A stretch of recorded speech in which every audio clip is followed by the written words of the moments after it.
School വിട്ട് വീട്ടിലേക്ക് വരുമ്പോഴാണ് ചന്തപ്പുര എന്ന സ്ഥലത്ത് പതിവില്ലാത്തൊരു ആൾക്കൂട്ടം കണ്ടത്.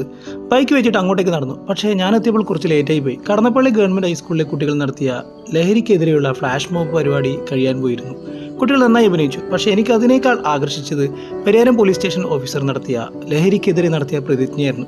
അതൊന്ന് കേട്ടു നോക്ക് എല്ലാവരും. എല്ലാ വിദ്യാർത്ഥിനികളും നമ്മുടെ ഭാവി തലമുറയുടെ വാഗ്ദാനങ്ങളാണ്. അപ്പോൾ ഒരു കാരണവശാലും നമ്മൾ ലഹരി വസ്തുക്കൾ ഉപയോഗിക്കുന്നില്ല എന്നതിനോടൊപ്പം തന്നെ നമ്മൾ ഒരുപാട് കേസുകൾ നമ്മൾ മനസ്സിലാക്കുന്നത് ഈ പ്രായത്തിലുള്ള കുട്ടികളെയാണ്, ഹൈസ്കൂൾ ലെവൽ അല്ലെങ്കിൽ ആ ലെവലുള്ള കുട്ടികളെയാണ് ഇവർ ഏജൻസായിട്ട് എടുക്കുന്നത്. നമ്മുടെ നാട്ടിലൊരു അനുഭവം വന്നാൽ മാത്രമേ നമ്മൾ പഠിക്കൂ എന്നുള്ളതിനെ കൊണ്ട് നമ്മൾ നിന്നിട്ട് കാര്യമില്ല.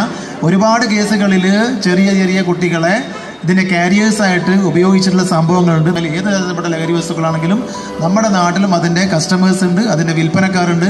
ആ ഒരു സത്യം എല്ലാ രക്ഷിതാക്കളും, ഇവിടെ കൂടിയിരിക്കുന്ന എല്ലാ രക്ഷിതാക്കളും